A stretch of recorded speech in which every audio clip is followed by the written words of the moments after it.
Hi hello friends, welcome back. இன்றைக்கி நம்ம மரச்சீனி கிழங்கு சிப்ஸ் எப்படி செய்யலாம் தான் பார்க்க போகிறோம். இது வந்து ரொம்பவே ஒரு டேஸ்ட்டான ஒரு ஸ்நாக்ஸ் ரெசிபி. அதே நேரத்தில் இதை வந்து ரொம்ப ஈஸியாக நீங்கள் வந்து பண்ணிடலாம்.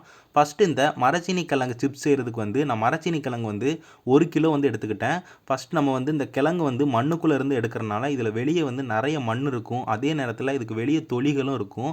அது எல்லாத்தையும் நம்ம கட் பண்ணியோ இல்லை சீச்சோ எடுத்துடலாம். உங்கள் கத்தி வந்து ரொம்பவே ஷார்ப்பாக இருந்ததுன்னா நீங்கள் இந்த மாதிரி சீச்சாலே போதும். உங்களுக்கு வந்து அந்த வெளியே இருக்க தோல் பகுதியும் வந்துடும். அதே நேரத்தில் இந்த மண் பகுதியும் நீங்கள் வந்து எடுத்துடலாம். ஓரளவுக்கு உள்ளே வந்து வெள்ளையாக இருக்கும். அந்த லேயர் நீங்கள் வர வரைக்கும் இந்த மாதிரி சீச்சு எடுத்துக்கோங்க. இல்லைனா நீங்கள் வந்து கட் பண்ணி கூட எடுத்துக்கலாம். நான் வந்து கத்தி நல்லா ஷார்ப்பாக வச்சுருக்கனால நான் வந்து இந்த மாதிரி சீச்சு எடுத்தும் போதே எனக்கு வந்து இந்த வெளியே இருக்க தோலும் அதே நேரத்தில் மண்ணும் வந்து போயிடுச்சு. இதை வந்து நல்லா சீச்சு எடுத்துக்கோங்க. சீச்சு எடுத்து இந்த உள்ளே இருக்கிற வெள்ளை லேயர் வர வரைக்கும் நீங்கள் நல்லா சீச்சு எடுக்கணும். சீச்சு எடுத்ததுக்கப்புறமா இதை வந்து நல்ல தண்ணியில் வந்து வாஷ் பண்ணி எடுத்துக்கோங்க. வாஷ் பண்ணி எடுத்ததுக்கப்புறமா இதை வந்து நம்ம வந்து ஃப்ரெஞ்ச் ஃப்ரைஸ் சிப்ஸ் செய்யறதுக்கு வந்து நம்ம ஒரு ஷேப் ரெடி பண்ணுவோம்ல, அந்த ஷேப்பில் வந்து இதை வந்து கட் பண்ணி எடுத்துட்டோம்னா நம்மளுக்கு வந்து ஸ்நாக்ஸாக சாப்பிட்றதுக்கு வந்து ரொம்பவே சூப்பராக இருக்கும். இதை வந்து நீங்கள் ரவுண்டாகவும் போடலாம். இல்லை வந்து நீங்கள் ஃப்ரெஞ்ச் ஃப்ரைஸ் ஷேப்லேயும் நீங்கள் வந்து பண்ணலாம்.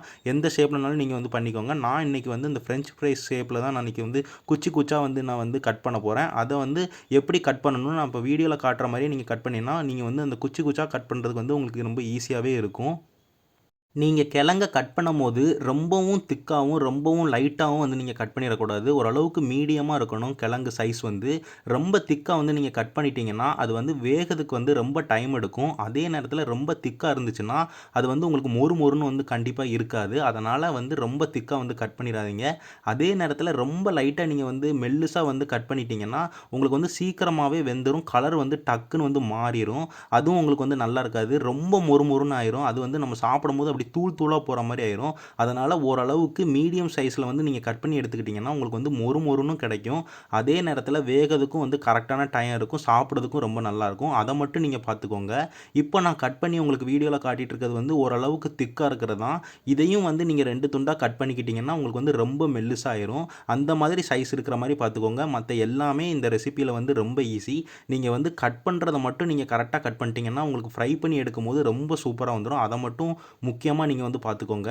அதுக்கப்புறமா இதை வந்து நான் மரச்சீனி கிழங்குன்னு நான் சொல்லிட்டு இருக்கேன். சில பேர் வந்து இதை வந்து ஏலல கிழங்குன்னு சொல்லுவாங்க. ரெண்டுமே ஒன்று தான்.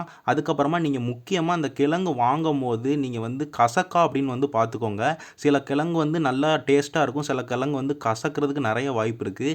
அதனால் நீங்கள் வந்து கட் பண்ணி கேட்டு அங்கேயே பச்சையாக சாப்பிட்டாலே உங்களுக்கு வந்து சில பேர் சாப்பிடுவாங்க. அப்போ கசப்பு வந்து உங்கள் கண்டுபிடிச்சிருவாங்க. இல்லைனா நீங்கள் கடையில் இருக்கவங்ககிட்ட கேட்டு வாங்கிட்டீங்கன்னா உங்களுக்கு வந்து ரொம்பவே கரெக்டாக இருக்கும். ஏன்னா கசக்கிற கிழங்கு வாங்கிட்டீங்கன்னா உங்களுக்கு வந்து இந்த சிப்ஸ் வந்து நல்லா இருக்காது. அதனால் முடிஞ்ச அளவுக்கு ஓரளவுக்கு டேஸ்ட்டாக இருக்க கிழங்கா பார்த்து வாங்கிக்கோங்க. இப்போ நான் எல்லா கிழங்கையும் வந்து நான் இந்த சிப்ஸ் ஷேப்புக்கு அதாவது குச்சா வந்து நான் கட் பண்ணி எடுத்துக்கிட்டேன். அதுக்கப்புறமா இதை வந்து நம்ம எண்ணெயில் போட்டு பொரிச்சு எடுத்துடலாம். என்றைக்குமே பொரிக்கிறதுக்கு வந்து கடலெண்ணெய் வந்து பயன்படுத்துங்க. அது வந்து ரொம்பவே டேஸ்ட்டாக வந்து இருக்கும் பொரிக்கிறதுக்கு. அதனால் கடலெண்ணெய் வந்து ஒரு 1/2 லிட்டர் வந்து ஊற்றிக்கிட்டேன். எண்ணெய் வந்து லைட்டாக சூடாக ஆரம்பித்தக்கப்புறமா நான் வந்து கொஞ்சம் கொஞ்சமாக அந்த மரச்சீனி கிழங்க வந்து போட்டு பொரிச்சு எடுத்துக்கிட போகிறேன். ஸ்டவ்வை வந்து ஓரளவுக்கு மீடியம் ஃப்ளேமில் வச்சே பொரிச்சிடுங்க.